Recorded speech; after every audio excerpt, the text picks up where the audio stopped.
Mineral Blossom, nouveau titre, nouveau projet, nouvelle aventure, nouveau truc, nouveau crew. Nouvelle question, nouvelle information, nouvelle tête, vous êtes qui? Donc, bonsoir tout le monde déjà. On va vous présenter ce soir Mineral Blossom, qui est en tout cas le premier jeu officiel qu'on sortir cette année.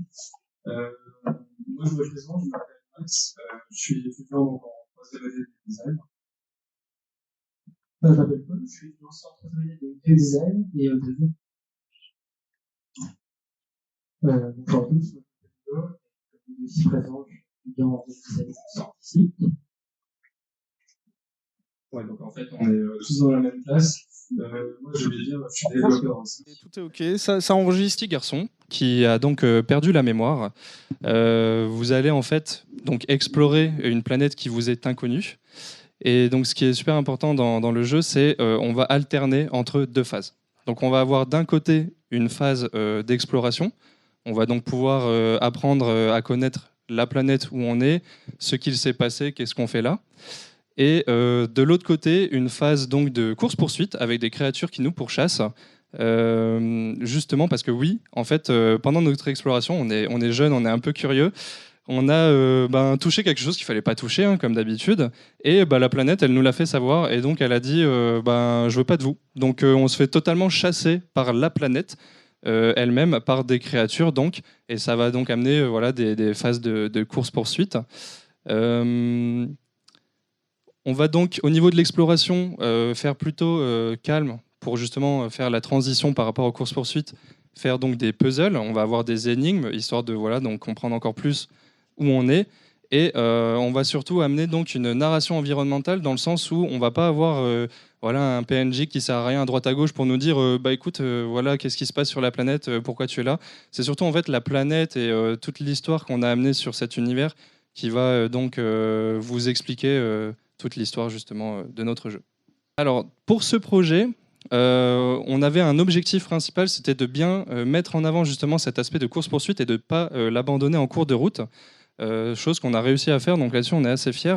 On voulait justement en fait faire une rencontre de deux types de joueurs. Donc on va avoir d'un côté les joueurs qui adorent l'exploration, découvrir des univers uniques, et de l'autre côté justement des joueurs qui vont plutôt aimer l'action, aimer se challenger et peut-être même juste aimer les phases de course-poursuite. Et donc faire justement une rencontre de ces deux genres, ça c'était un de nos réels objectifs sur ce projet. Donc bien sûr c'est un monde semi-ouvert, donc on va avoir en fait un espèce de hub, une zone centrale avec des zones autour, des zones qui vont avoir justement un élément particulier, par exemple une zone de glace ou une zone de feu. Et on va donc pouvoir justement au niveau des phases de course-poursuite rester assez linéaire, mais par contre au niveau de l'exploration, être un peu comme dans un monde ouvert, mais assez... on va quand même diriger le joueur à certains aspects, donc semi-ouvert. Et on voulait justement amener un petit aspect de backtracking, parce qu'on adore ça, et on voulait justement donner envie aux joueurs de revenir sur ses pas pour redécouvrir des zones d'une nouvelle manière grâce à des nouvelles compétences. Donc c'est un ancien projet étudiant qu'on a commencé l'année dernière. On a fait ça en 2 mois de production et 1 mois de pré-prod, c'est ça ? À peu près. Donc c'était l'année dernière. Justement, on est tous les trois, on était déjà dans cette équipe, mais on est quand même devenu une nouvelle équipe avec des nouvelles idées. Parce que justement, on en a certaines personnes qu'on a perdues en cours de route, mais on a eu des nouvelles personnes. Donc voilà, nouvelle équipe, nouveau game design.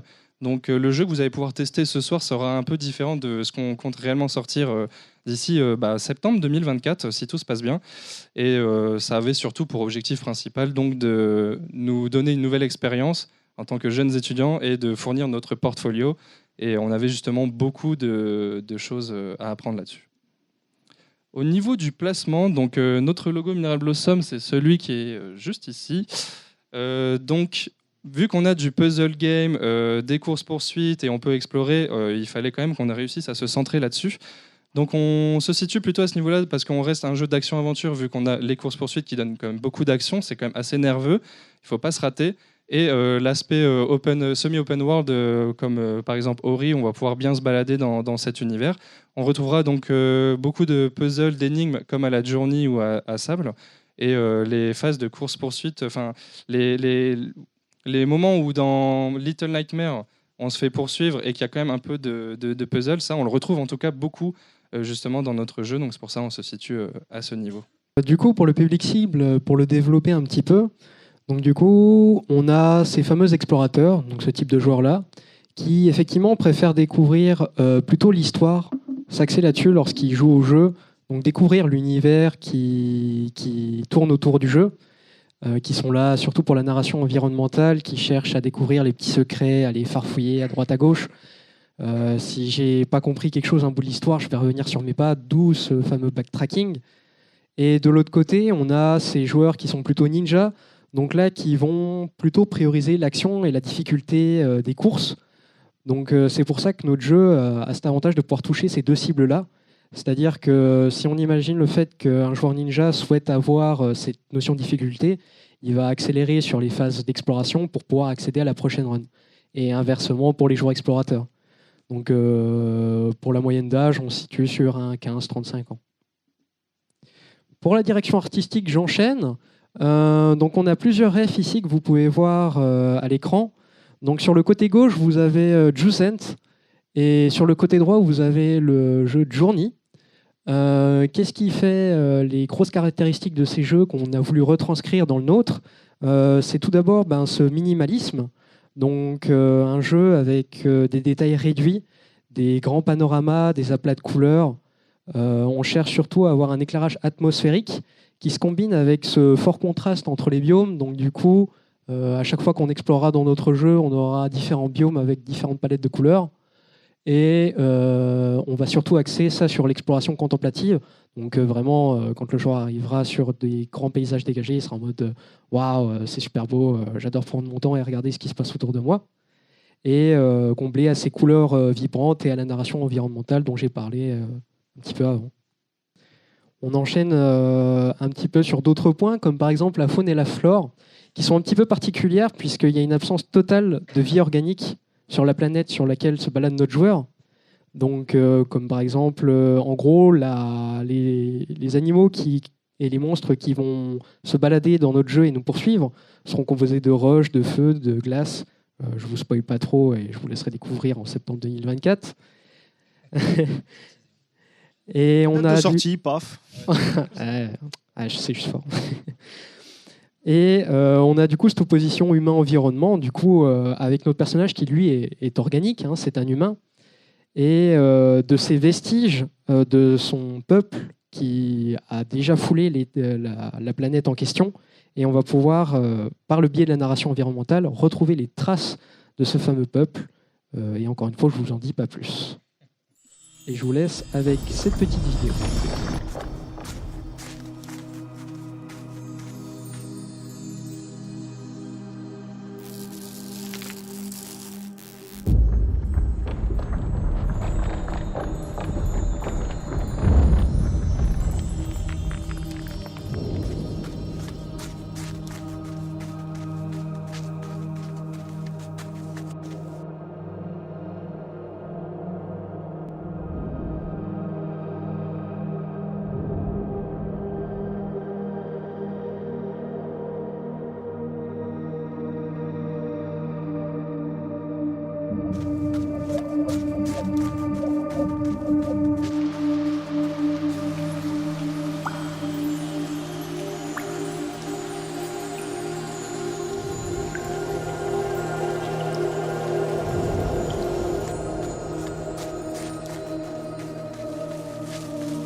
Donc je reprends le micro après ce petit trailer pour vous parler des points clés de notre univers, en commençant du coup par l'univers lui-même, qui est un univers unique en son genre, on va dire, pour le joueur comme pour son personnage, car le joueur et son peuple sont étrangers à la planète. En effet, ils sont arrivés à bord d'un vaisseau sur la planète pour l'étudier, elle et son écosystème unique. Comme l'a dit précédemment Hugo, on a un manque de matière organique sur la faune et la flore, donc pas de végétaux, pas d'animaux, mais nos créatures sont faites de pierres, roches, lave, etc. Et notre planète est vivante, c'est elle qui va créer ces organismes de roches, par exemple, grâce à son énergie. Notre peuple est donc venu pour étudier et comprendre comment fonctionne cette planète et a réussi à en tirer une technologie unique qui puise son pouvoir là-dedans pour en utiliser les compétences. Et donc, ça permettra d'avoir des compétences pour notre personnage à l'avenir dans le projet. Ce qui peut être important, c'est la phase de course-poursuite qu'on veut mettre en avant. Et pour la mettre en avant, on a décidé de la scénariser et ça commence par mettre une caméra cinématique. Donc pendant ces phases de course-poursuite, on prend la caméra des mains du joueur pour la placer nous-mêmes, pour réussir à scénariser ces courses-poursuites, à mettre en avant ce qu'on veut mettre en avant, que ce soit en termes de narration, en termes de décor, ou même pour réussir à créer l'ambiance et les sentiments qu'on veut transmettre dans ces courses-poursuites. Les courses-poursuites sont également importantes car grâce aux compétences qu'on débloque au fur et à mesure de l'aventure, une même run va pouvoir être faite de deux manières différentes. On va pouvoir accéder à des endroits, débloquer des endroits grâce à la technologie qu'on aura débloquée au fur et à mesure de notre avancée.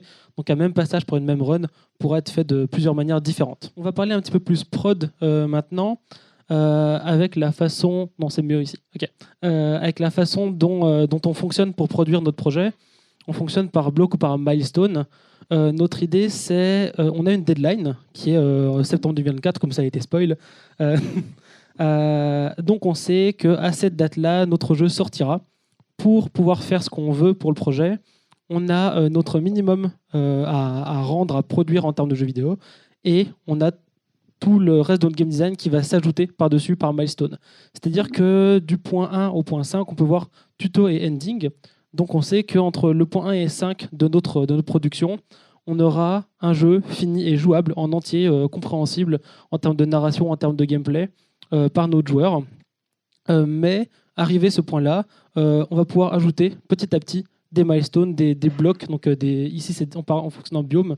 On va pouvoir ajouter au fur et à mesure, ce qui permet de délimiter en plusieurs parties la production et de se dire, si on est en septembre et qu'on n'a pas tout fini, on se dit, ok, on est déjà au point 6, on a déjà le minimum jouable, donc on sait qu'on peut, notre jeu est shippable et on peut le mettre disponible pour tous. En termes de calendrier, de façon plus intéressant pour vous, on va dire, on peut voir que de mai-juin, c'était la période où on travaillait sur le projet étudiant. De septembre à maintenant, à janvier, on a rebossé la pré-prod pour l'adapter avec nos nouvelles idées, avec notre nouvelle équipe et leur volonté. Et arrive en avril un premier prototype. Donc on va avoir besoin de playtesters, donc de vous, pour tester notre jeu. Donc on aura 2 prototypes qui vont arriver en avril et en juin, avant que le jeu sorte pour la version finale le 27 septembre sur toutes les plateformes possibles. Steam, GOG, Itch. Attends, c'est l'anniversaire de quelqu'un ou il y a un moment le 27? C'est le dernier week-end de septembre. En fait, on se dit, arrivé à cette date-là, ce sera la date où tout le monde va partir un peu dans son coin pour continuer ses études ou aller trouver du travail, etc. Donc on savait que la team se séparait sur ces dates-là. Donc on ne voulait pas continuer le projet en distanciel, ce qui allait ralentir un peu la prod, ou même tout le monde va commencer à travailler, à avoir une alternance, avoir un master ou autre. Donc ça risque d'être compliqué aussi pour nous en termes de calendrier et de production. Donc c'était la date butoir, on va dire. Pour notre team, on est une team de 7. On est 5 présents aujourd'hui aujourd'hui à l'événement. Donc on est 3 développeurs, les 3 premiers. On a Mathieu qui est loin d'ici, qui n'habite pas ici, qui n'a pas pu venir, qui est sound designer et compositeur pour nous. Corentin qui est dans l'assemblée et Hugo sont artistes, et Florian qui est dans l'assemblée également, qui bosse la communication et le marketing pour pour notre projet. On me dit dans l'oreillette que tu avais raison et qu'il y a vraiment un anniversaire en fait sur cette date. Ah ouais ? C'était pas une blague. Je sais pas si quelqu'un t'a prévenu à l'avance ou pas, mais Mes c'est petits vraiment juste oiseaux. son anniv à lui en fait. Il vient de me le dire. Donc c'est vraiment pas Ce prévu. coup je vous le jure. critique. C'est, Je le savais. c'est ok. Voilà, c'est tout ce que je voulais dire. J'ai fait un coup critique, j'ai brisé une amitié. Yes. Un petit peu, ouais. Bah, si vous avez des questions, si tu as des questions, n'hésitez pas à les poser. Il y a le petit QR code là avec nos réseaux. Je vous invite à le prendre. Moult questions. Dis-moi tout. Moult questions. Il y a quelque chose qui m'interpelle dans votre proposition de jeu, en fait, c'est bon, ça aura échappé à personne, la planète est foutue. Et donc il y a de plus en plus, enfin en tout cas il y a une conscience dans la création de jeux vidéo où en fait il y a de plus en plus de fables écologiques. Alors tu peux commencer à FF7 voire avant, et puis jusqu'à aujourd'hui les jeux Horizon sont empreints d'une certaine philosophie de la nature. Il y a beaucoup de jeux, que ce soit même Zelda, les derniers titres, dans Death Stranding, bref, il y a souvent l'idée d'arpenter un monde qui nous dépasse et dans lequel on est contenu. Il y a cette idée de on n'est plus dans une logique cow-boy de le monde, nous contre le monde. On est dans une logique de, en fait, à défaut de subir le monde, essayons de l'embrasser en quelque sorte. Vous, c'est une planète qui vous tuez. Vous allez entre guillemets à contresens spontanément, c'est l'idée qui me vient, c'est que j'ai pas fait Jussante, Journey, on est déjà un peu plus là-dedans, dans cette idée d'appartenir à une terre en quelque sorte. Voilà, vous, il y a cette idée d'une planète hostile. D'où est-ce que ça vient ? Est-ce que vous avez quelqu'un sur le scénario qui a une mythologie à raconter ? Comment est-ce que tout ça se construit sur cette idée de planète hostile ? L'idée de planète hostile, c'est surtout venu du fait qu'on voulait vraiment montrer le fait que notre personnage était étranger à ces planètes et montrer au fur et à mesure de l'histoire et de l'avancée de la narration, sans spoil, mais le fait que la planète va nous accepter, va s'adapter à nous et nous s'adapter à la planète. On est étranger ici, c'est à nous de comprendre comment elle fonctionne et pas l'inverse. Donc c'est un petit peu pour montrer aussi le fait de un peuple qui arrive, qui commence à vouloir moderniser la planète, à vouloir prendre la planète pour elle. La planète va se rebeller un petit peu, du coup on le personnalise très bien, mais c'est vraiment la planète va se battre contre nous pour sa survie, pour rester en vie. Donc ça arrive un peu naturellement, dans le sens où on voulait d'abord montrer le fait que le personnage était tout petit par rapport à des grandes choses. On le retrouve beaucoup dans le côté fuite, où on n'a pas le côté on est dominant par rapport à la planète. Et au final, on s'est raccroché à ce côté presque écologique, même s'il n'est pas vraiment montré à 100%.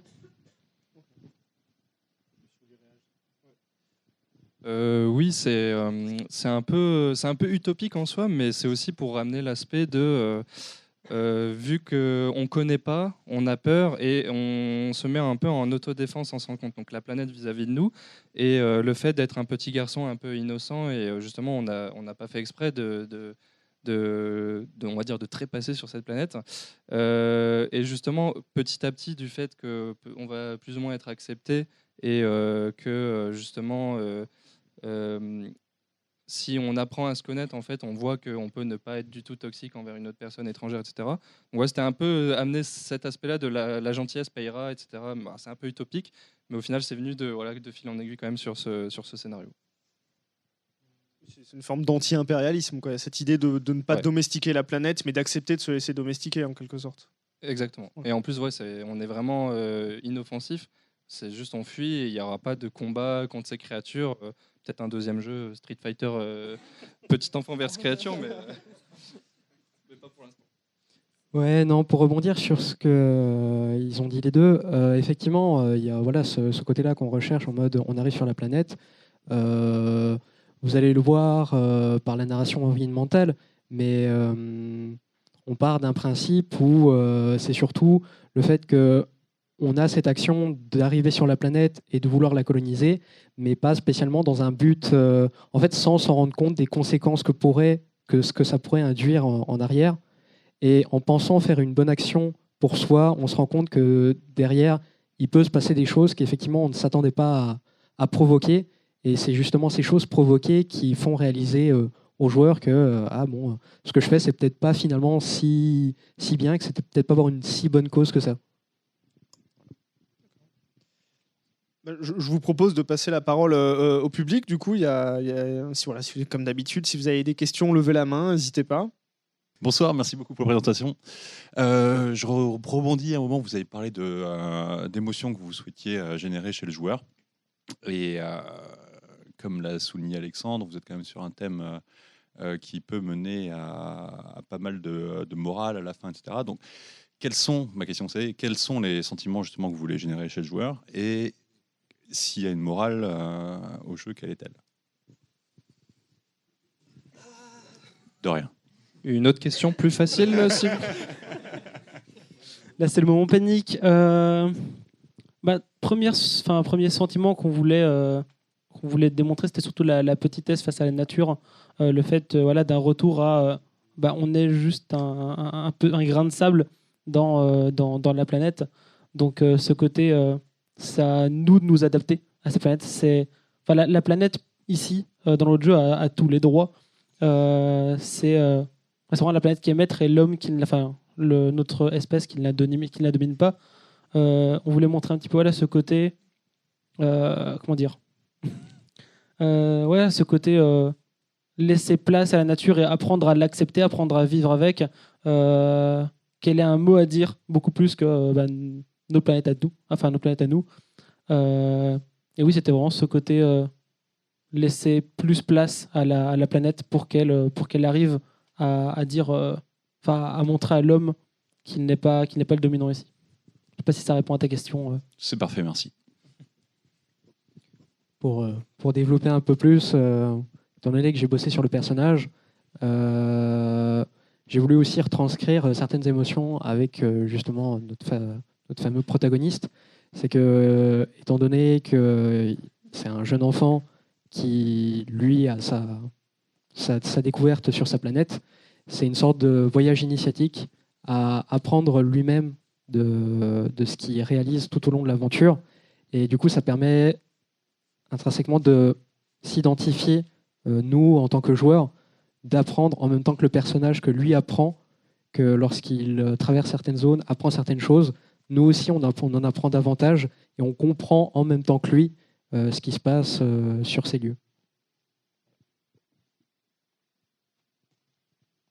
Une nouvelle question?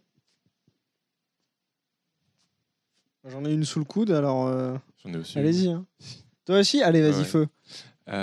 Du coup, vous êtes encore en formation, vous êtes encore en train de vous former, et on le voit d'ailleurs au fur et à mesure des images qui s'affichent, le style graphique est en train d'évoluer aussi, de plus en plus qualitatif. Est-ce qu'à la fin du projet, vous aurez encore évolué en termes de technique et artistique? Est-ce que vous allez assumer ce côté melting pot de différents niveaux graphiques, ou est-ce que vous allez refaire le jeu à la fin, tout à la fin, parce que vous ne serez pas satisfait de l'évolution En fait, en gros, pour résumer, c'est à la fin, vous aurez un niveau graphique beaucoup plus évolué, beaucoup plus professionnel. Est-ce que vous ne serez pas tenté à la fin du projet de vouloir le refaire depuis zéro pour qu'il ressemble à votre niveau actuel, enfin à votre niveau en septembre? Pour ma part, moi, je suis très satisfait de voir l'évolution qu'on a depuis le début du projet. Je trouve que c'est important de garder une trace de là où on est parti pour en arriver à un certain stade. Après, c'est vrai qu'effectivement, avec l'expérience accumulée, imaginer de devoir refaire le projet avec justement nos nouvelles compétences acquises, ça pourrait être une chose intéressante à développer. Moi, de toute façon, je suis toujours de la partie. Hein, si on a besoin de moi, je suis là. Mais c'est vrai que là, pour l'instant, de ce que j'ai fait, et effectivement du fait que le style graphique évolue beaucoup par rapport à ce que j'avais au départ, c'est toujours intéressant aussi de mon côté de voir ce que j'ai été capable de faire au départ pour en arriver à un certain stade après, et de me rendre compte du coup de l'amélioration que j'ai eue tout au long en fait, de la création du projet. Et j'ai rien de plus à ajouter en soi. On en revient un peu à ce que disait Vincent au talk d'avant, quand on produit quelque chose, s'il y a une deadline, même si on est passionné, qu'on a envie toujours d'améliorer, On sait qu'il faut à tel moment savoir s'arrêter et savoir se dire ok stop, on va shipper notre jeu et on va le mettre disponible parce que sinon on se retrouve avec un jeu qui va passer 3 ans à essayer de s'améliorer, à essayer de tout refaire à chaque fois. La prod a reprise à partir de début janvier, donc il y a une semaine, et je pense qu'on va surtout réadapter à la DA style Juicent Journey dont on parlait, ce qu'on avait déjà. Mais en soi, ce qu'on produira, on va pas le plus essayer de l'améliorer au fur et à mesure du projet. Ou en tout cas, on sait que c'est pareil, c'était ce que disait Virginie tout à l'heure. On fait d'abord la V1 qui fonctionne avec tous nos en termes graphiques, tout ce qu'il faut. Et une fois que ça sera bon, si on voit qu'il nous reste du temps, si on voit que etc. Là, on va peut-être essayer de recréer par-dessus, de réaméliorer les choses. Mais on a la deadline qui nous pousse aussi à pas trop essayer de mettre au niveau parfait les choses. Déjà, oui, c'est au niveau de la deadline, il faut déjà réussir à faire toutes les milestones qu'on a mis. Et si là on a du temps, ok, pourquoi pas, mais ça risque d'être assez serré niveau timing parce que comme le groupe qui est passé juste avant nous, les Canards Boiteux, ils font pas que justement développer des jeux, ils font autre chose à côté.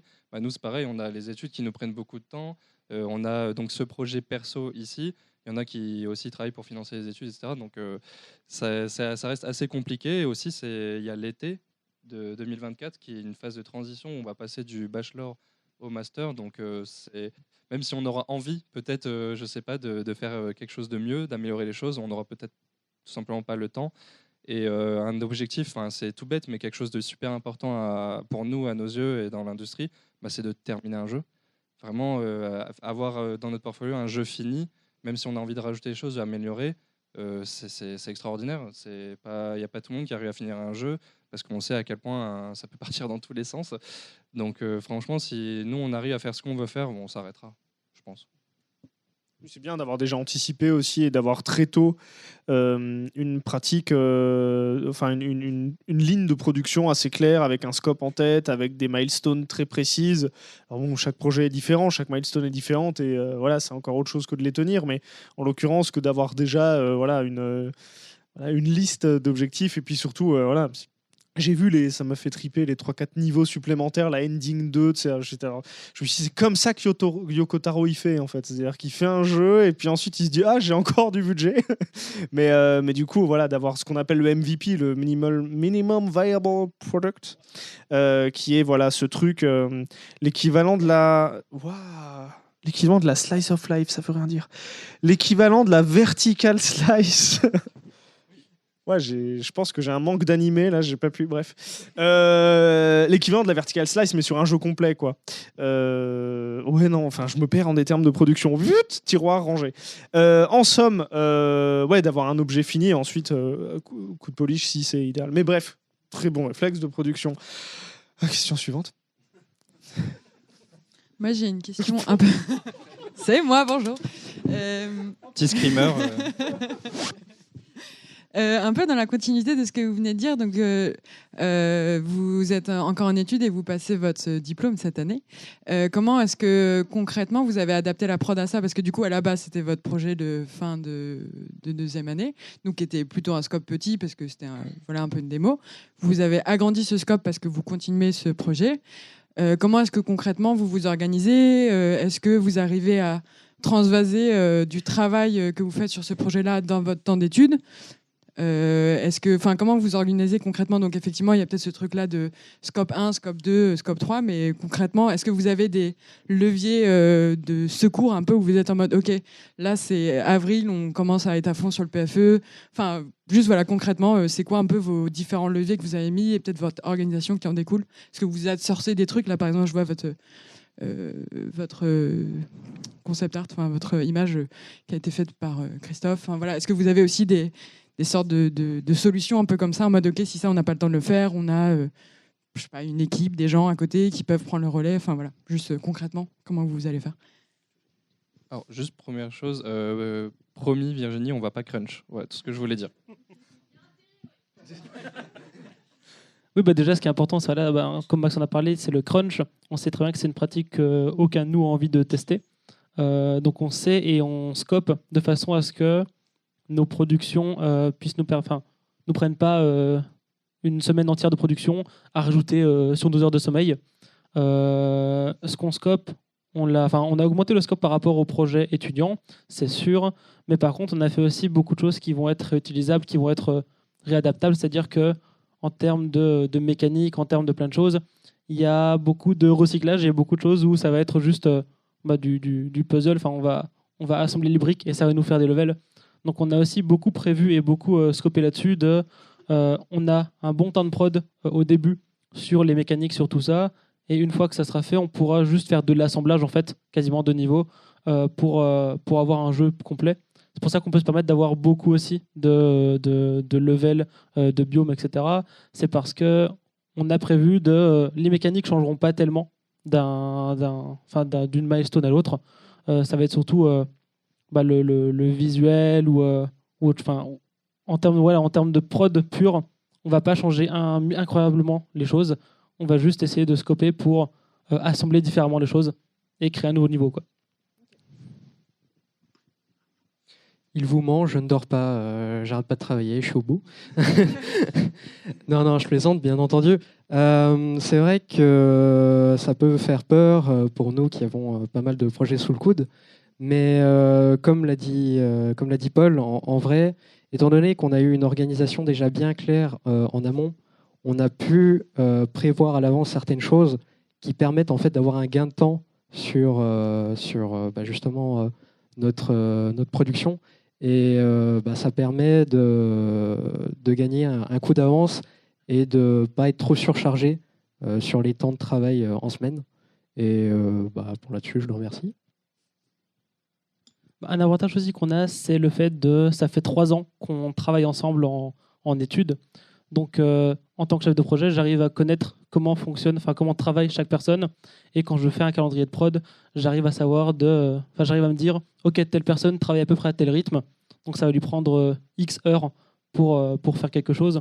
Donc j'arrive, grâce au fait qu'on se connaît tous depuis longtemps, à scoper plus précisément. Je pense que si l'équipe était une équipe de totals inconnus, pardon. Totos inconnus, ouais. Si l'équipe était des inconnus, ça aurait été beaucoup plus compliqué pour moi de scope pour les gens et pour leur qualité et quantité de travail. Alors que, étant donné que je connais tout le monde, je sais comment régler leur travail, comment gérer leur travail et aussi qui peut travailler sur quoi. Donc c'est aussi un point important, un point qui nous fait gagner aussi beaucoup de temps sur la prod et sur le scope. Je vais conclure très rapidement à cette question pour laisser quand même le temps à la prochaine personne qui passe. On a surtout en tout cas scopé nos projets étudiants de cette année où on va se donner à 100% sur notre temps à l'école. Mais une fois qu'on est à la maison, on va justement beaucoup plus s'investir sur ce projet-là et réussir du coup à tenir les 2 scopes de projets en même temps. Donc ça, voilà, c'est une décision qu'on a prise en tout cas pour nous qui faisons partie de l'équipe qui produit Mineral Blossom, car toute la classe n'est pas sur ce projet. On est 4 de la classe, 4 de la classe dessus. Donc, il fallait quand même faire la part des choses, mais on est quand même à 100% en tout cas à l'école sur nos autres projets. On va prendre peut-être une dernière question. Oui, c'était juste une petite question. Comment dire je me demandais, dans ce jeu, est-ce qu'il y a des aspects en particulier, quand vous avez travaillé dessus, qui vous ont vraiment beaucoup plu ? Et vous vous dites, même si là, le jeu, vous l'avez, en gros, vous avez une deadline et vous voulez shipper un produit, est-ce qu'il y a des aspects, je sais pas, de design, de thèmes abordés que vous dites, j'ai envie d'explorer ça plus tard, plus en longueur ? Pour répondre à cette question, effectivement, moi, pour ma part, j'ai eu plusieurs aspects que j'ai vraiment bien aimés lors de la création de ce projet. Donc du coup, j'ai fait le personnage et lors de sa création, étant donné que moi, plus tard, je souhaite devenir character designer, j'ai exploré un maximum de possibilités à pouvoir voir ce que je pouvais en faire et créer un personnage dans un jeu vidéo. C'est pas rien. Donc du coup, je suis passé par plusieurs étapes. Et en fait, l'étape de recherche de DA a donné à ce personnage son univers et la cohérence graphique qu'il doit avoir, ça a été l'une des parties que j'ai le plus aimé. À côté, il y a eu aussi l'animation que j'ai bien aimée. Mais cette partie-là, vraiment, en fait, de trouver des références, de trouver des choses qui m'inspirent et qui me plaisent graphiquement et qui peuvent donner un sens lorsque je crée le personnage, c'est vraiment ce qui m'a emballé et qui est l'un des aspects dans le jeu qui m'a vraiment le plus passionné.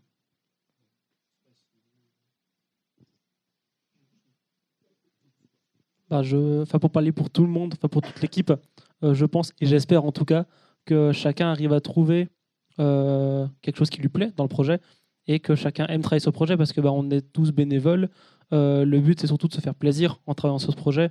Donc logiquement, j'aimerais bien que toute l'équipe soit en train de kiffer le projet et de se dire de trouver je sais pas moi, soit sa branche future ou autre.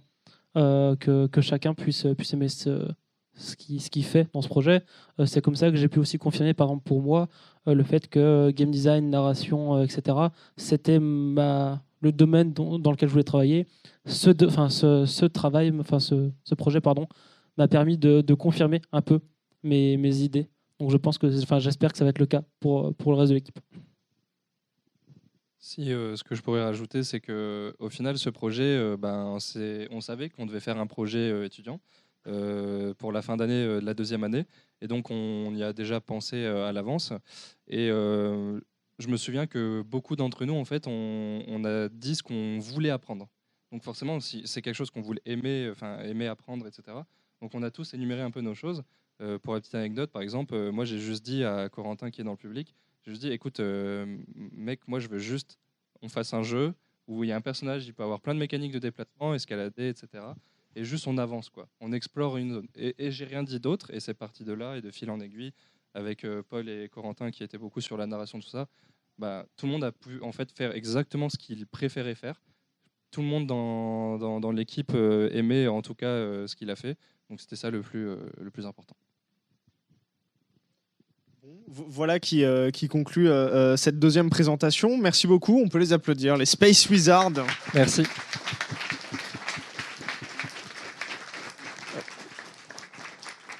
Dit comme ça, j'adore. Le nom est très, tu sais, équipe de rugby ou équipe de, tu sais, il y a un truc, tu sais, genre de finals, tu vois, genre il y a les tsunamis et les Space Wizards. Quoi, genre, Bah voilà, parfait. Merci beaucoup.